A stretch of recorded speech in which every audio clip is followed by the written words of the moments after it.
الكيكة بتاعت النهاردة تقريبا كسرت فيها كل القواعد اللي كنا متربيين عليها في عمايل الكيك، ومع ذلك طالعة جميلة وهشة ومرتفعة، والطعم بجد حكاية. مش هتصدقي ابدا ازاي الكيكة بالسهولة دي بتاخد بالظبط معاكي 5 دقايق تحضير وتطلع بالجمال ده كله. مش محتاجة اي حاجة، ملهاش اي شروط. يعني لو بيض في التلاجة هينفع، لو سكر بتاع التموين هينفع، مش محتاجة مضرب، حتى المضرب اليدوي مش محتاجاه.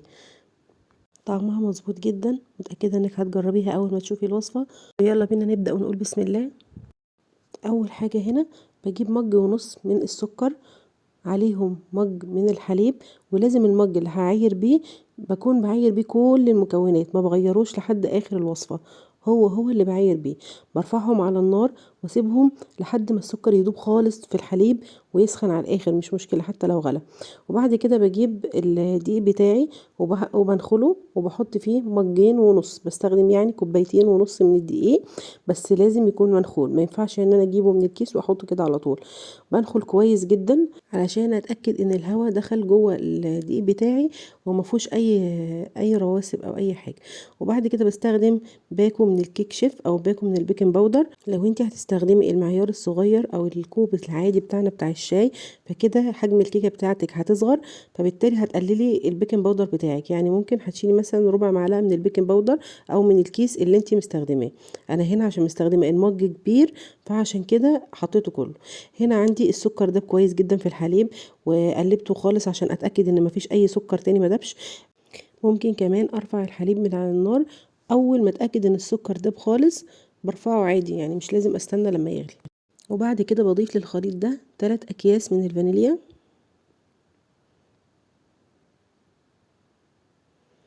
واقلب كويس، وبضيف عليهم كوبايه الا ربع من الزيت، وبقلب الخليط بسرعة جدا جدا جدا لحد ما لونه يفتح معايا زي ما انا شايفة كده. ممكن تستخدمي عادي المضرب السلك لو انت حابة، ممكن تستخدمي الهاند بلندر، براحتك خالص يعني، بس انا حبيت استخدم المتاح عندنا في كل البيوت. وبعد كده بجيب الخليط وبنزله حبة حبة على الدقيق، وبقلب بسرعة كده بالشوكة، بس لازم التقليب يكون في اتجاه واحد، ما ينفعش ان انا افضل رايحة جاية كده، انا مش بعجن، انا يا دوبك بلف الخليط بالدقيق بتاعي.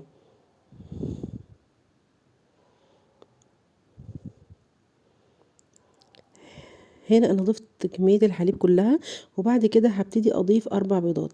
انا هنا استخدمت 4 بيضات لان المج بتاعي كبير، فكمية الكيكة بتاعتي كبيرة.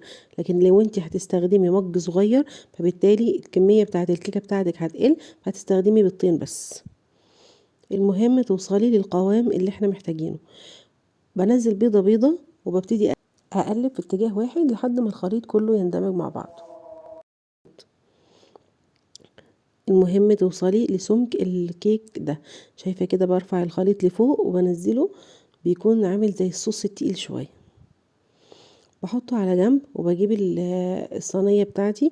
استخدمي اي صينية متاحة بالنسبة لك. انا هنا الصينية بتاعتي دي مقاس 26 بس مفرغة في النص، يعني انت هتحتاجي قالب مقاس 24 لو انت ما عندكيش نفس القالب بتاعي.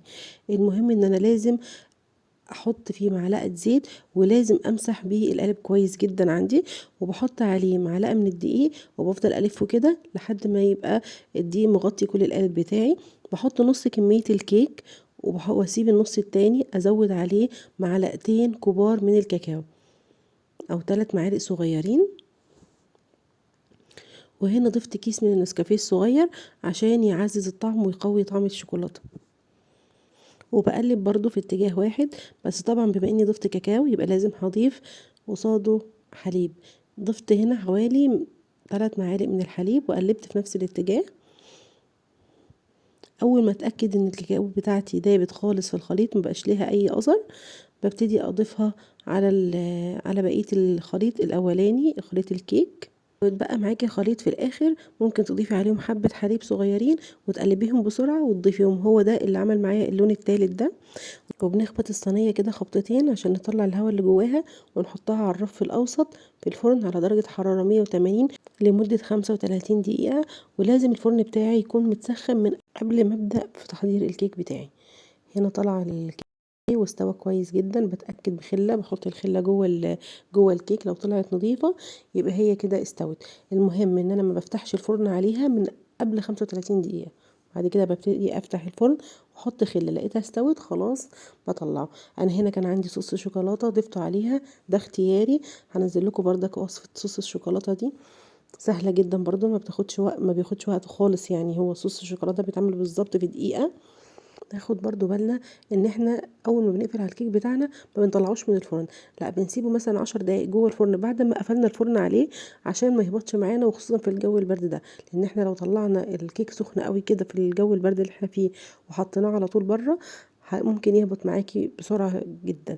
فعشان كده بنحتاج ان احنا نسيبه في الفرن مثلا 10 دقايق كده، وبعد كده نبتدي نطلعه. بجد طعمها اكتر من رائع، جميلة وهشة ومرتفعة. يعني مش هتلاقوا ابسط من كده واسهل من كده عشان تحضروها لاولادكم. ولو عجبتكم الوصفة ما تنسونيش من اللايك والشير والاشتراك في القناة وتفعيل زر الجرس. دمتم في رعاية الله، والسلام عليكم ورحمة الله.